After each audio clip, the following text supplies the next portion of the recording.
नमस्कार दोस्तों, मैं अंकुर उपाध्याय स्वागत करता हूं आप सभी का एक बार फिर से अपनी नई वीडियो में।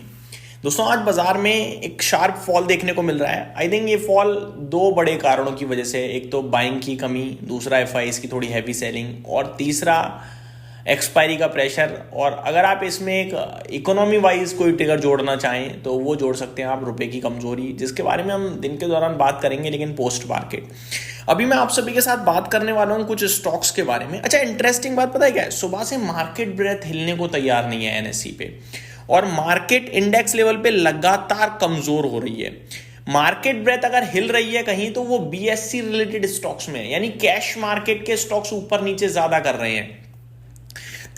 और जो एनएससी के शेयर्स हैं वो सुबह से 800 शेयर्स करीब पॉजिटिव हैं, 1800-1900 नेगेटिव हैं। बीएससी पे एक बढ़ने वाले के सामने 4-5 गिरने वाले हैं। तो मार्केट ब्रेथ खराब है, लेकिन इंडेक्स जब 25,950 थी तब भी यही मार्केट ब्रेथ थी, अभी 25,880 है तब भी मार्केट ब्रेथ यही है। आगे मैं आप सभी के साथ बात करूं एक नहीं दो नहीं 5 स्टॉक्स के बारे में।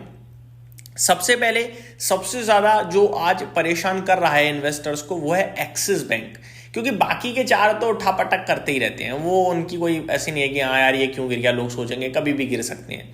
लेकिन एक्सिस बैंक का गिरना और एक्सिस बैंक का 4.25% गिर जाना अपने आप में एक चिंता का विषय है, क्योंकि एक्सिस बैंक कोई छोटी मोटी बैंक नहीं है, बड़ी दिग्गज बैंक है हमारे देश की। 4 लाख करोड़ का मार्केट कैप है। एक्सिस बैंक 4.25% क्यों अचानक से गिर गया, ये लोगों का सवाल है। दो चीजें, जो गिर गया उसके पीछे रीजन मैं भी आपको बताऊंगा। दूसरी बात जिस पे ज्यादा इंपॉर्टेंस देनी है, ये सब चलता रहता है, मतलब कि गिरा है ब्रोकरेज हाउस की रिपोर्ट की वजह से। कल को कोई अच्छी रिपोर्ट आ गई तो बढ़ जाएगा। तो मेरे को लगता है इन्वेस्टर्स डरें या परेशान ना हो। ठीक है, अब बढ़ते हैं आगे डिटेल में। दोस्तों, सिटी की एक्सिस बैंक के ऊपर एक रिपोर्ट आई है, जिसमें सिटी क्या कह रहा है, सिटी कह रहा है कि कंपनी ने जो गाइडेंस दी थी ना मार्जिन्स रिकवरी की, उसमें देर लगेगी। मार्जिन्स को लेकर सिटी ने कंसर्न जताया है, जिसकी वजह से ये स्टॉक नीचे है। मैं आपको डिटेल थोड़ा सा आपके साथ शेयर करने की कोशिश करता हूं, जो यहां पे लिखा है एक बार। एक्सिस बैंक का शेयर आज टूटता हुआ दिखा है। रीजन एक बार चेक कर लेते हैं। Axis bank now expects NIMs यानी net interest margins to bottom out 2 quarters later than earlier anticipated. तो कंपनी कह रही है कि कंपनी ने पहले जो टारगेट दिया था उससे 2 क्वार्टर यानी 6 महीने अभी और लगेंगे कंपनी को अपनी मार्जिन्स की रिकवरी में, कंपनी के मार्जिन्स बॉटम आउट होने में। The bank sees margin stabilising around Q4 of FY26 और Q1 of the following fiscal.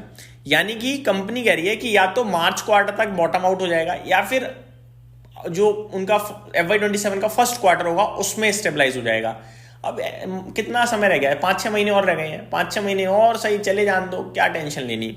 तो ये कुछ डिटेल्स आते हुए दिख रही हैं, जिसकी वजह से स्टॉक आज गिरता हुआ दिख रहा है। पहले कंपनी कह रही थी कि करंट क्वार्टर में मार्जिन्स कहीं ना कहीं बॉटम आउट कर जाएंगे, करंट क्वार्टर जो चल रहा है। लेकिन अब कंपनी कह रही है यहां से आगे 5-6 महीने और लग सकते हैं। तो ये डिटेल्स आते हुए दिख रही हैं, जिसकी वजह से आज ये शेयर टूटता हुआ दिखा है। और सिटी ने इन्हें कहीं ना कहीं न्यूट्रल की रेटिंग दी है 1285 के टारगेट्स के लिए। और स्टॉक आज जो टूटा है वो इसी की वजह से टूटा है, क्योंकि मार्जिन रिकवरी डिले होते हुए दिखेगी। ठीक है, तो अब आपको पता है जो चीज आज नहीं कल हो रही है उस पर बाजार आज रिएक्ट कर रहा है, कल वापस ऊपर आई जाएगा। ठीक, तो ये प्रॉब्लम थी जो मैंने डिस्कस कर दी है। मुझे नहीं लगता आपको डरना चाहिए।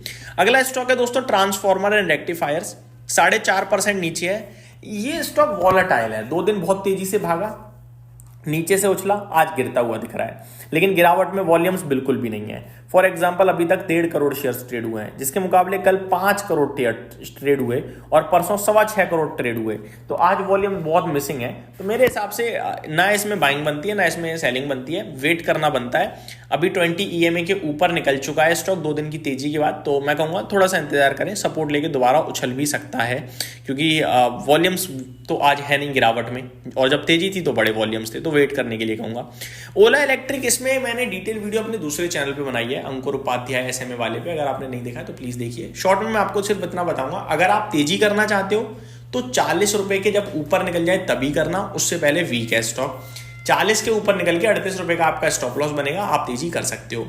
अगर किसी के पास पोजीशन है और बहुत हैवी लॉस में बैठा है तो अब बेचना मत, क्योंकि 15,700 करोड़ का मार्केट कैप रह गया इस कंपनी का, और कंपनी अच्छा काम कर रही है, प्रॉफिट नहीं बना रही है, लेकिन 15,700 करोड़ के मार्केट कैप पे ये कंपनी खराब नहीं दिखती है। और अगर कोई मतलब है नहीं, सिर्फ सोच रहा है, तो अभी कुछ भी ना करें, क्योंकि 40 के ऊपर ही बाइंग बनेगी। आगे बात करते हैं थर्ड स्टॉक और फोर्थ स्टॉक के बारे में। थर्ड है पॉलिसी बाजार, पहले 4.5% नीचे। इस पूरे क्षेत्र के लिए एक खबर है आज इंश्योरेंस से रिलेटेड। गवर्नमेंट प्लान कर रही है कि एजेंट की कमीशन जो है, एजेंट की कमीशन को लिमिट करने की। अब आपको पता है ये जो इंश्योरेंस वाले बिजनेस होते हैं इनमें एजेंट्स की कमीशन होती है ना, और लाइफ लॉन्ग चलती है वो कमीशन, जब तक बंदा प्रीमियम पे करता है तब तक कमीशन भी जाती है। तो एक लिमिट तय करने की, ताकि एजेंट अनलिमिटेड ना कमाए, पॉलिसी बेचने पे भी ध्यान दें और लोगों के लिए पॉलिसी अफोर्डेबल बन पाए। तो कमीशन लिमिट करने की सोच रही है, और ये जो पावर है, पावर दी जाएगी इंश्योरेंस रेगुलेटर को, जिसमें वो बोनस, कमीशन और सैलरी वगैरह सब तय कर पाएंगे। तो ये खबर आई है जिसपे आज ये पॉलिसी बाजार नेगेटिव रिएक्ट कर रहा है कि, पर ऐसा कुछ है नहीं नेगेटिव मेरे को लगता है, क्योंकि अगर थोड़ी सस्ती होंगी पॉलिसीज तो फिर कहीं ना कहीं फायदा इन्हें ही होगा, कंपनीज को ही होगा, ज़्यादा पॉलिसी बेच पाएंगे। बट हाँ, एजेंट्स वगैरह काफ़ी कुछ छोड़ सकते हैं, बट ऐसा छोड़ता नहीं है धंधे, वैसी नौकरियां होने लोगों के पास ज़्यादा होती नहीं है, तो मुझे नहीं लगता इतनी जल्दी कोई छोड़ेगा। आगे बात करें चौथे पांचवें स्टॉक की, सेम स्टॉक्स हैं इटर्नल और स्विगी, दोनों में गिरावट देखने को मिल रही है 3.5-4% की। गिरावट के पीछे रीजन कुछ भी नहीं है, दोनों गिर गए हैं, आज गिर गए हैं तो गिर गए हैं, एंड दैट्स इट, इससे ज़्यादा कुछ भी नहीं है। इटर्नल मेरे को लगता है जब तक 315 के नीचे तब तक वीक ही है, और स्विगी को तो मैं कवर ही नहीं करता ज़्यादा। हालांकि ब्रोकरेज हाउसेज इटर्नल से ज़्यादा स्विगी पे बड़े टारगेट्स देती, बुलिश तो इटर्नल पे ही है सब, लेकिन अगर आप टारगेट कंपेयर करोगे तो स्विगी के बड़े बड़े हैं एज कंपेयर टू इटर्नल, क्योंकि इटर्नल ऑलरेडी मूव कर चुका है काफ़ी ज़्यादा। हालांकि दोनों ये स्विगी अभी लॉस मेकिंग है, इटर्नल प्रॉफिट बना रही है, लेकिन ग्रोथ में फोकस करने के चलते अभी प्रॉफिट थोड़ा कम बना रही है। तो ये मेरी तरफ से अपडेट थी, उम्मीद करता हूँ डिटेल्स पसंद आई होंगी। Thank you so much for watching this video, have a great day guys.